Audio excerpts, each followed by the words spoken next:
जय Hind. Trade, traders and cultural exchange के बारे में बातचीत हमने इससे पिछले सेशंस में खत्म कर दी थी। आज के सेशन से हम शुरू कर रहे हैं एक नया चैप्टर। चैप्टर टाइटल्ड है लैंग्वेजेस इन इंडिया। इंडिया में लैंग्वेजेस की कहानी क्या रही है, उस सब के बारे में इस चैप्टर में हम पढ़ेंगे, बातचीत करेंगे। आज के सेशन में सबसे पहले हम बात करेंगे बेसिक इंट्रोडक्शन के बारे में। लैंग्वेज और लैंग्वेज से रिलेटेड जो भी टर्मिनोलॉजी है उस सब के बारे में बेसिक तौर पे इंट्रोडक्शन देखेंगे, बातचीत करेंगे। दूसरा हम बात करेंगे क्लासिफिकेशन ऑफ इंडियन लैंग्वेजेस के बारे में।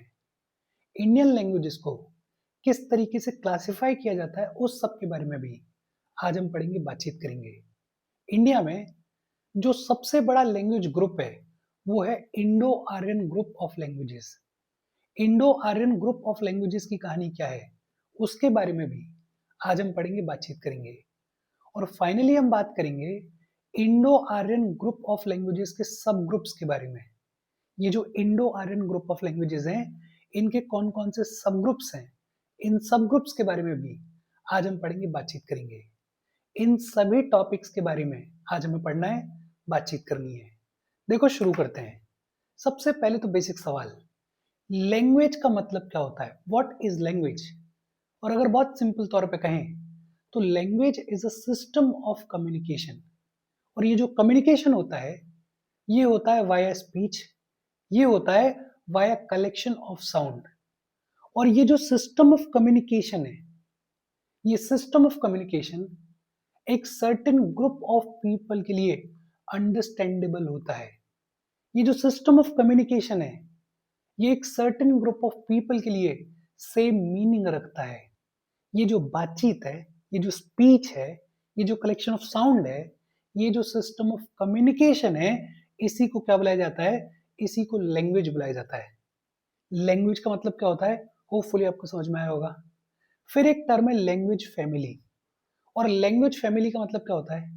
बहुत सारी इंडिविजुअल लैंग्वेजेस देखने को मिलती हैं, लेकिन जब ये बहुत सारी इंडिविजुअल लैंग्वेजेस किसी कॉमन एंसेस्टर से रिलेटेड होती हैं, तो उस पूरे फैमिली को क्या बुलाया जाता है? उस पूरे फैमिली को लैंग्वेज फैमिली बुलाया जाता है। The individual languages related via common ancestor is known as language family.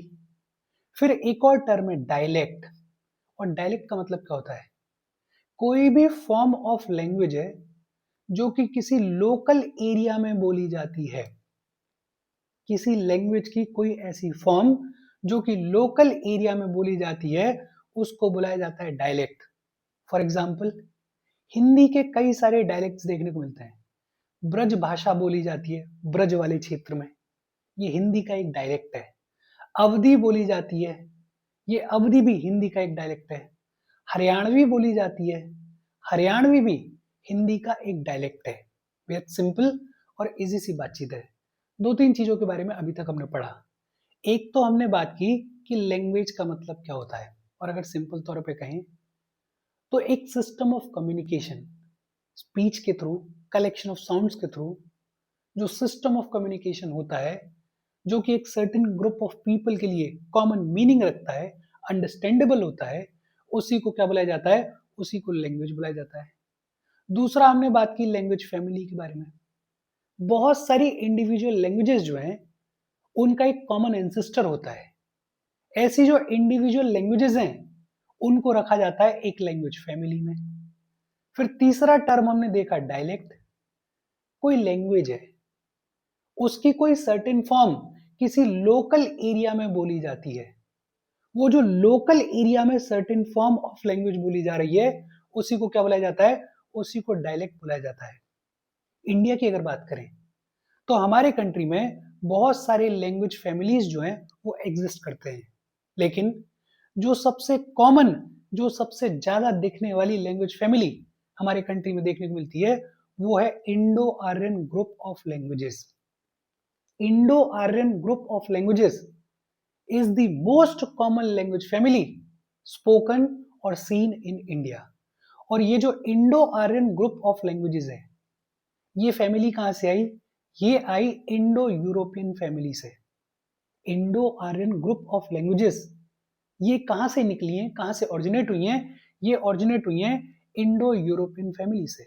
In fact हमारे कंट्री में बहुत सारी ऐसी लैंग्वेजेस भी देखने को मिलती हैं जो कि इंडिजीनियस है इंडियन सब कॉन्टिनेंट को। तो अलग अलग तरीके की लैंग्वेजेस, अलग अलग तरीके की लैंग्वेज फैमिलीज हमारे कंट्री में देखने को मिलते हैं। ये तो बेसिक इंट्रोडक्शन हो गया, और इस बेसिक इंट्रोडक्शन में रटने जैसा कुछ भी नहीं है। अब सवाल आता है कि ये जो इंडियन लैंग्वेजेस देखने को मिलती हैं, सुनने को मिलती हैं, इनका क्लासिफिकेशन किस तरीके का दिखाई देता है। देखो, मोटा मोटा अगर बात करें तो इंडियन लैंग्वेजेस के अंडर एक ग्रुप है इंडो आर्यन ग्रुप, दूसरा ग्रुप है द्रविडियन ग्रुप, तीसरा ग्रुप है सिनो तिबेतियन ग्रुप, चौथा ग्रुप है नेग्रोइड ग्रुप, पांचवा ग्रुप है ऑस्ट्रिक ग्रुप, और एक छठवीं कैटेगरी जिसको अपन सिंपली बोल देते हैं अदर्स। इंडियन लैंग्वेजेस के क्लासिफिकेशन की अगर बात करें तो मोटा मोटा 6 में क्लासिफाई करके हम देख रहे हैं। और कौन कौन से 6 में क्लासिफाई करके देख रहे हैं? एक ग्रुप है इंडो आर्यन ग्रुप, दूसरा ग्रुप है द्रविडियन ग्रुप, तीसरा ग्रुप है सिनो तिबेतियन ग्रुप, चौथा ग्रुप है नेग्रोइड ग्रुप, पांचवा ग्रुप है ऑस्ट्रिक ग्रुप, और छठवा इन जनरल हम बोल देते हैं अदर्स का एक ग्रुप है। जो सबसे इंपॉर्टेंट और जो सबसे कॉमन है वो है Indo Aryan group of languages. और ये जो Indo Aryan group of languages है, इसकी कहानी क्या है? देखो, ये जो Indo Aryan group of languages है, ये आउटकम है, ये ब्रांच है इंडो यूरोपियन फैमिली की। इंडो यूरोपियन फैमिली की ब्रांच है Indo Aryan group of languages. और ये जो इंडो यूरोपियन फैमिली है, ये कहाँ की नेटिव है? ये जो इंडो यूरोपियन फैमिली है, इसको बोलने वाले लोग मेजॉरिटी ऑफ यूरोप में देखने को मिलते हैं, ईरानियन प्लेट्यू में देखने को मिलते हैं, और नदर्न इंडिया में देखने को मिलते हैं। Majority of Europe, Iranian plateau और नदर्न इंडिया में देखने को मिलती है ये इंडो यूरोपियन फैमिली। और ये जो इंडो यूरोपियन फैमिली है, इसी से बॉर्न आउट हुई है ये जो Indo Aryan group of languages की फैमिली है। ये जो Indo Aryan group of languages हैं, it is the largest language group of India. India का सबसे बड़ा, सबसे लार्जेस्ट लैंग्वेज ग्रुप है इंडो आर्यन ग्रुप।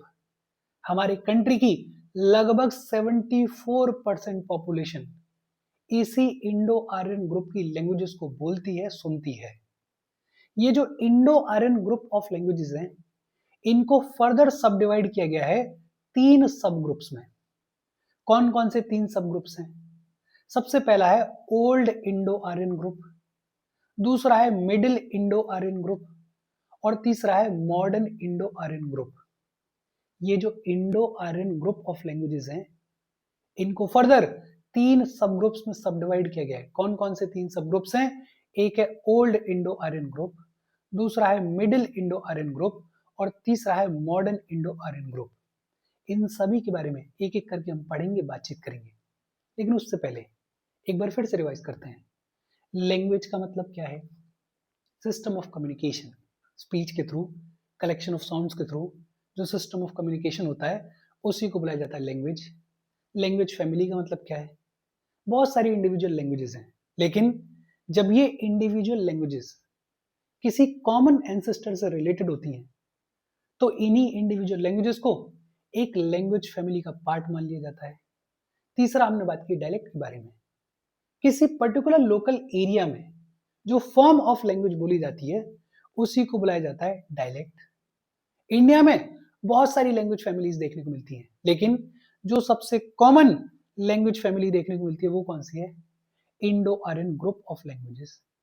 ये जो Indo Aryan group of languages हैं, ये कहां से ऑरिजिनेट हुई? ये ऑरिजिनेट हुई इंडो यूरोपियन फैमिली से। फिर इसके बाद हमने बात की क्लासिफिकेशन ऑफ इंडियन लैंग्वेजेस के बारे में। मोटा मोटा अगर देखें तो इंडियन लैंग्वेजेस को 6 में क्लासिफाई करके देखा जाता है। कौन कौन से 6 में क्लासिफाई करके देखा जाता है? सबसे पहला इंडो आर्यन ग्रुप, दूसरा द्रविडियन ग्रुप, तीसरा सिनो तिबेतियन ग्रुप, चौथा नेग्रोइड ग्रुप, पांचवा ऑस्ट्रिक ग्रुप, और छठवा इन जनरल अदर्स बोल देते हैं। सबसे पहले इसमें हमने बात की Indo Aryan group of languages के बारे में। सबसे कॉमन ग्रुप है जो कि इंडिया में देखने को मिलता है। कहां से बॉर्न आउट हुआ है? इंडो यूरोपियन फैमिली से बॉर्न आउट हुआ है। It is the largest language group of India. लगभग 74% पॉपुलेशन हमारी कंट्री की इसी इंडो आर्यन ग्रुप की लैंग्वेजेस को बोलती है। ये जो इंडो आर्यन ग्रुप है इसको फर्दर 3 सब ग्रुप्स में सब डिवाइड किया गया है। कौन कौन से 3 सब ग्रुप्स हैं? एक है ओल्ड इंडो आर्यन ग्रुप, दूसरा है मिडिल इंडो आर्यन ग्रुप और तीसरा है modern Indo Aryan group. Basic simple सी बातचीत है, होपफुली आपको समझ में आई होगी। हम आगे बढ़े उससे पहले वीडियो पे लाइक के बटन को दबा दो। लाइक दबाना जरूरी है बिकॉज यूट्यूब ऐसे ही फंक्शन करता है। जब आप वीडियो पे लाइक के बटन को दबाते हो तो यूट्यूब वीडियो को कंसिडर करता है और थोड़ा सा पुश कर देता है। तो लाइक का बटन दबा दो, शेयर कर दो अपने सोशल मीडिया हैंडल्स पे, व्हाट्सएप वगैरह पे अपने फ्रेंड्स को। जो भी लोग इसमें इंटरेस्टेड है, इससे रिलेटेड पढ़ाई कर रहे हैं, उनको शेयर कर दो। अगर चैनल को सब्सक्राइब नहीं किया है तो फॉर श्योर चैनल को सब्सक्राइब कर लो। और अगर आप केपेबल हो, हेल्प करना चाहते हो, तो आप हमें हेल्प कर सकते हो by clicking on the join button, या फिर आप कंट्रीब्यूट भी कर सकते हो क्यूआर कोड को स्कैन करके। अच्छा, ये तो हमें समझ में आ गया कि ये जो Indo Aryan group of languages हैं इनको 3 सब ग्रुप्स में डिवाइड करके देखा जाता है। ये जो 3 सब ग्रुप्स हैं इनके बारे में एक एक करके पढ़ लेते हैं। सबसे पहले बात आती है ओल्ड इंडो आर्यन ग्रुप के बारे में। ये जो ओल्ड इंडो आर्यन ग्रुप है ये डेवलप होने लगा अराउंड 1500 बीसी। 1500 बीसी के आसपास ये जो ओल्ड इंडो आर्यन ग्रुप है इसके डेवलप होने की शुरुआत हुई। और सबसे इंपॉर्टेंट चीज क्या है, ये जो ओल्ड इंडो आर्यन ग्रुप है इसी से बॉर्न आउट हुई संस्कृत। संस्कृत जो कि अपने आप में एक पॉइंट ऑफ टाइम पे बेहद पॉपुलर लैंग्वेज रही। ये संस्कृत कहां से ओरिजिनेट हुई? ये संस्कृत ओरिजिनेट हुई इस ओल्ड इंडो आर्यन ग्रुप से। इनफैक्ट हमारे जो वेद लिखे गए हैं वो ओरिजिनल संस्कृत में लिखे गए हैं, उपनिषद लिखे गए हैं, पुराण लिखे गए हैं, धर्मसूत्र लिखे गए हैं, ये सब संस्कृत लैंग्वेज में लिखे गए हैं। In fact Sanskrit is the mother of many Indian languages. आज की डेट में बहुत सारी जो इंडियन लैंग्वेजेस देखने को मिलती हैं, बोली जाती हैं, उनकी मदर संस्कृत को कहा जाता है। Sanskrit is the most ancient language of India. Sanskrit जो है वो सबसे एंशियंट लैंग्वेज है इंडिया की। और संस्कृत जो है वो one of the 22 scheduled languages में लिस्टेड है 8th scheduled of the constitution में। जो हमारा कॉन्स्टिट्यूशन का 8th शेड्यूल है उसमें जो 22 शेड्यूल्ड लैंग्वेजेस हैं उनमें से एक कौन सी है? उनमें से एक संस्कृत है। बेहद simple. Old Indo Aryan group में आपको जो एक इंपॉर्टेंट चीज याद रखनी है वो क्या रखनी है कि संस्कृत जो है it was born out of this group. बाकी Sanskrit is the mother of many Indian languages. Sanskrit is the most ancient language of India.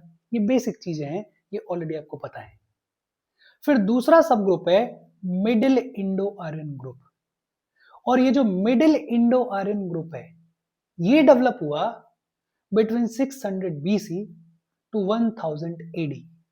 लगभग 600 बीसी से लेके 1000 एडी के बीच में डेवलप हुआ ये middle Indo Aryan group.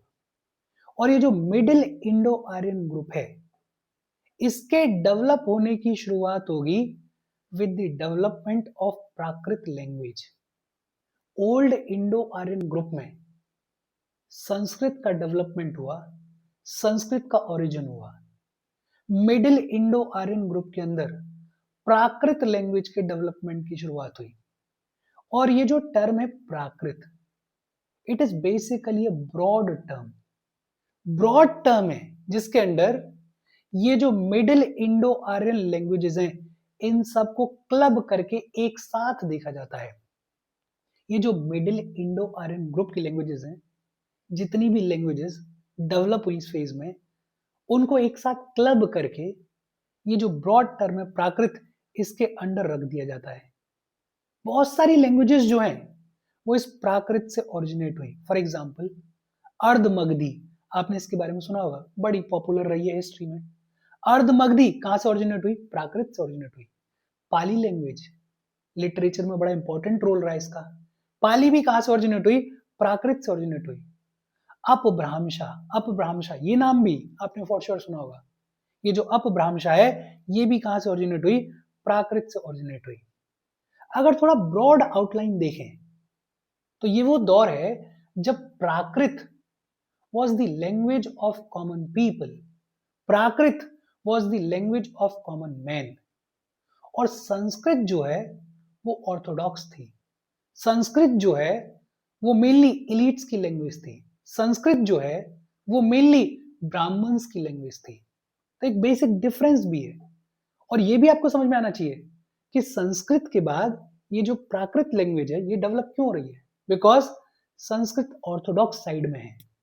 Sanskrit elites की लैंग्वेज मानी जा रही है, संस्कृत स्पेशली ब्राह्मण्स की लैंग्वेज मानी जा रही है, और इसके ऑल्टरनेटिव के तौर पे कॉमन लोगों के लिए एक लैंग्वेज डेवलप हो रही है, और उसको क्या बुलाया जा रहा है, उसको प्राकृत बुलाया जा रहा है। ये जो प्राकृत लैंग्वेज है और ये जो अर्धमगधी लैंग्वेज है, इनको जैन अगमाज में खूब यूज किया गया है, जैन लिटरेचर में खूब यूज किया गया है। जैसे जैसे हम आगे बढ़ेंगे, बुद्धिज्म के बारे में पढ़ेंगे, जैनिज्म के बारे में पढ़ेंगे, तो वहां पे इन सारी चीजों के बारे में और डिटेल में पढ़ेंगे। ये जो प्राकृत है, अभी मैंने कहा कि it is a broad term, it is a broad term under which middle Indo Aryan languages are clubbed together. तो इस प्राकृत के अंदर बहुत सारी लैंग्वेजेस देखने को मिलती हैं, जैसे पाली लैंग्वेज देखने को मिलती है। ये जो पाली लैंग्वेज है ये मगध वाले रीजन में खूब बढ़ चढ़ के बोली जाती थी। Pali was widely spoken in Magadh, और ये जो पाली लैंग्वेज है ये पॉपुलर हुई during 5th century BC to 1st century BC. 5th century BC से लेके 1st सेंचुरी बीसी के बीच में मगध के अंदर ये जो पाली लैंग्वेज है इसको खूब बोला जाता था। ये जो पाली लैंग्वेज है इसको ब्राह्मी स्क्रिप्ट में लिखा जाता था। कौन सी स्क्रिप्ट में लिखा जाता था? ब्राह्मी स्क्रिप्ट में लिखा जाता था। और ये तो बेसिक चीज है, आपको ऑलरेडी पता होगी, कई बार इसके बारे में हमने जिक्र किया है। इनफैक्ट बुद्धिज्म में जो त्रिपिताकास देखने को मिलते हैं, त्रिपिताकास पिछले सेशन में भी इसके बारे में हमने बात की थी, ये जो त्रिपिताकास हैं ये भी पाली लैंग्वेज में लिखे गए हैं। जो थेरावाड़ा बुद्धिज्म है, थेरावाड़ा बुद्धिज्म जिसके बारे में हम पढ़ेंगे आगे चलते हुए, उसकी भी लैंग्वेज कौन सी रही? उसकी भी लैंग्वेज पाली रही।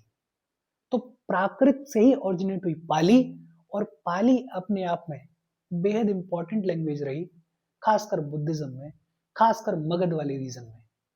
पाली के अलावा मगधी प्राकृत, या जिसको अर्ध मगधी भी बुलाया जाता है, और ये जो अर्ध मगधी है it is the most important kind of Prakrit.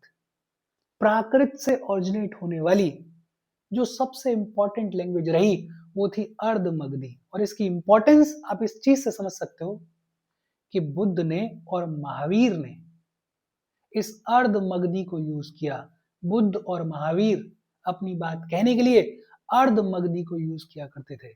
In fact ये जो अर्ध मगधी है ये मौर्यन डायनेस्टी की कोर्ट लैंग्वेज भी रही, मौर्यन डायनेस्टी की कोर्ट लैंग्वेज रही, और इसके अलावा और भी छोटे छोटे जो किंगडम्स हुए, छोटी छोटी जो डायनेस्टीज हुई, वहां पे भी ये जो अर्ध मगधी है इसको खूब यूज किया जाता था। बहुत सारे जैन टेक्स्ट आपको देखने को मिलेंगे जो कि अर्ध मगधी में लिखे गए हैं। अशोका के जो फेमस रॉक एडिक्ट्स हैं वो भी अर्ध मगधी में लिखे गए हैं।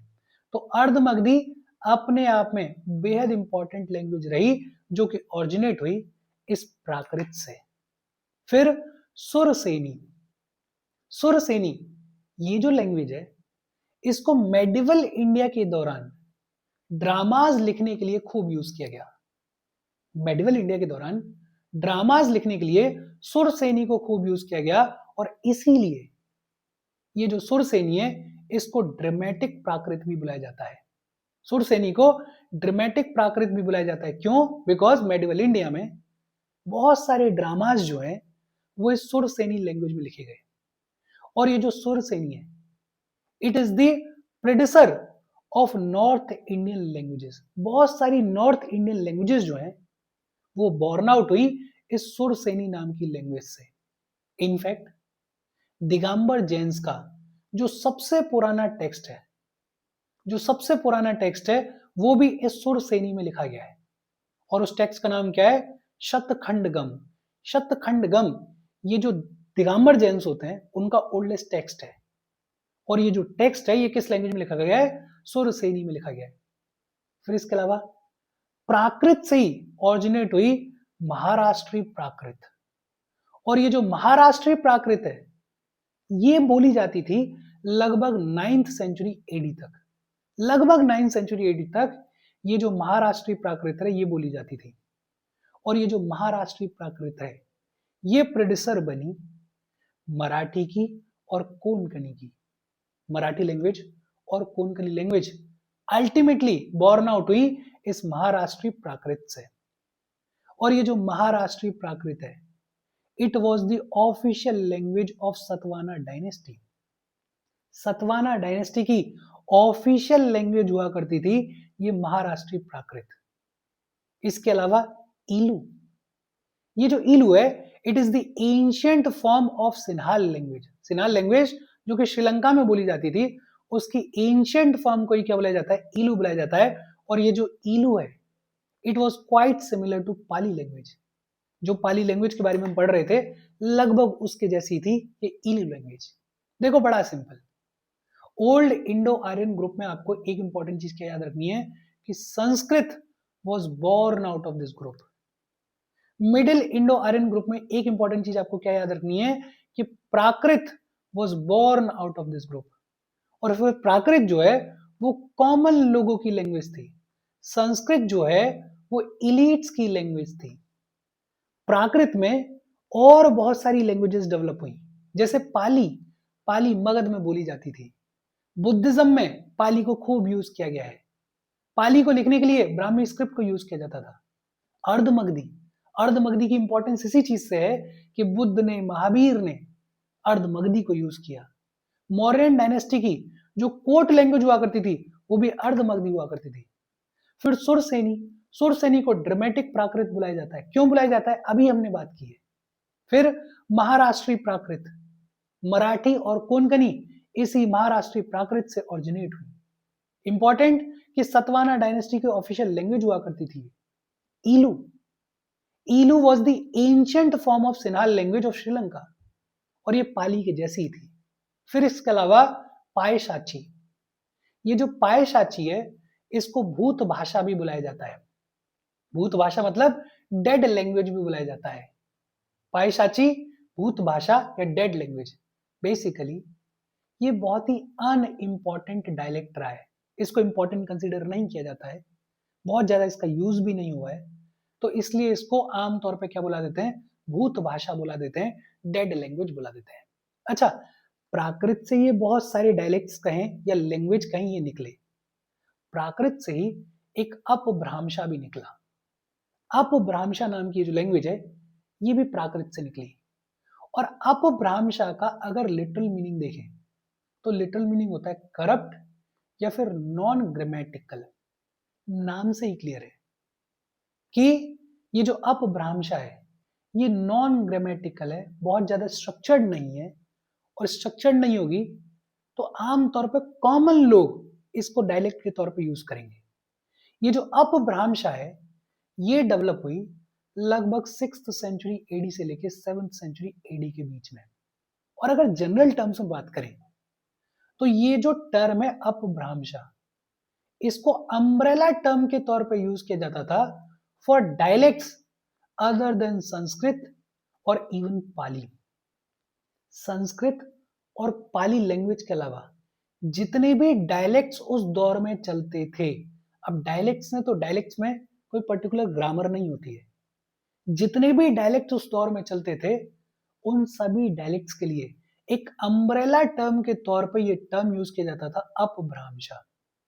बेसिकली अपभ्रांशा जो है it represents transition from middle to modern Indo Aryan group of languages.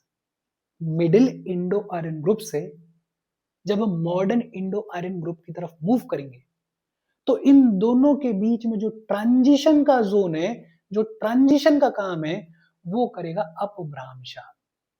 अपभ्रांशा is basically the transition from middle to modern Indo Aryan groups. हालांकि अपभ्रांशा को भी अपनी खुद की आइडेंटिटी मिली, अपनी खुद की आइडेंटिटी मिली बाय 7th सेंचुरी एडी। ये जो अपभ्रांशा है इसको कुछ लोगों ने हाईलाइट भी किया, जैसे Bhamaha, Bhamaha was a renowned poet of Kashmir, और इन्होंने अपभ्रंशा के ऊपर बातचीत की, अपभ्रंशा में कई सारी चीजें लिखी। इनफैक्ट डांडिन ने ये कहा कि it is a dialect of common people. तो डांडिन ने भी अपभ्रंशा को अप्रिशिएट किया और कहा कि ये कॉमन लोगों का डायलेक्ट है। अपभ्रंशा में बहुत सारे कामकाज भी किए गए। जैसे अगर मेजर कामकाज की बात करें तो एक नाम आपको याद रहना चाहिए, एक नाम है महापुराना। ये जो महापुराना है ये दिगंबर जैन टेक्स्ट है। ये जो महापुराना है इसको अपभ्रंशा में लिखा गया है। फिर तीसरा इंडो आर्यन ग्रुप आया, सब ग्रुप आया, और वो है मॉडर्न इंडो आर्यन ग्रुप। और ये जो मॉडर्न इंडो आर्यन ग्रुप है इसमें आज की बहुत सारी लैंग्वेजेस एग्जिस्ट करती हैं, जैसे हिंदी है, असमीज है, बंगाली है, गुजराती है, मराठी है, पंजाबी है, राजस्थानी है, सिंधी है, उड़िया है, उर्दू है। ये जितने भी लैंग्वेजेस आम तौर पे आज की डेट में हम सुनते हैं वो सब बिलोंग करती हैं इस मॉडर्न इंडो आर्यन ग्रुप को। और इसीलिए हमारे कंट्री की लगभग 74% पॉपुलेशन इस Indo Aryan group of languages की फैमिली को बिलोंग करती है। और ये जो मॉडर्न इंडो आर्यन ग्रुप है इसने धीरे धीरे डेवलप होने की शुरुआत करी आफ्टर 1000 एडी। लगभग 1000 एडी के बाद ये जो मॉडर्न इंडो आर्यन ग्रुप है इसने डेवलप होने की शुरुआत की, और इसके अंदर आज की बहुत सारी पॉपुलर लैंग्वेजेस जो हैं वो देखने को मिलती हैं। बेहद सिंपल और इजी सी बातचीत है। एक बार फिर से देख लेते हैं मोटा मोटा। देखो मैं पहले ही बोल चुका हूँ, ओल्ड इंडो आर्यन ग्रुप कब से डेवलप होगा? लगभग 1500 बीसी से। इंपॉर्टेंट चीज क्या है? Sanskrit was born out of it. Middle Indo Aryan group कब से कब तक डेवलप होगा? लगभग 600 बीसी से लेके 1000 एडी के बीच में। और इंपॉर्टेंट चीज क्या है? Prakrit was born out of it. Prakrit के अंदर हमने बात की पाली के बारे में, मगध में बोली जाती थी, ब्राह्मी स्क्रिप्ट में लिखी जाती थी। बुद्धिज्म में बड़ा ही एक्सटेंसिव कामकाज जो है वो पाली लैंग्वेज में किया गया है। दूसरा हमने बात की अर्धमगधी के बारे में, बुद्ध महावीर अर्धमगधी को बोलते थे। मौर्यन डायनेस्टी की कोर्ट लैंग्वेज हुआ करती थी अर्धमगधी। फिर हमने बात की सुरसैनी के बारे में, इसको ड्रामेटिक प्राकृत भी बुलाया जाता था। फिर हमने बात की महाराष्ट्रीय प्राकृत के बारे में, मराठी और कोंकणी इसी से बोर्न आउट हुई है। इसके बाद हमने पढ़ा इलू के बारे में, सिन्हाल लैंग्वेज जो कि श्रीलंका में बोली जाती थी उसकी एंशिएंट फॉर्म इलू हुआ करती थी। फिर हमने बात की पाय साची के बारे में, जिसको भूत भाषा भी बुलाया जाता था। फिर एक ट्रांजिशन फेज आया। ये जो ट्रांजिशन फेज है ये मिडिल इंडो आर्यन ग्रुप से मॉडर्न इंडो आर्यन ग्रुप की तरफ मूव करेगा। इस ट्रांजिशन फेज में एक करप्ट या फिर ये कहें कि एक non grammatical form of language देखने को मिली जिसको अपभ्रंशा बुलाया जाता है।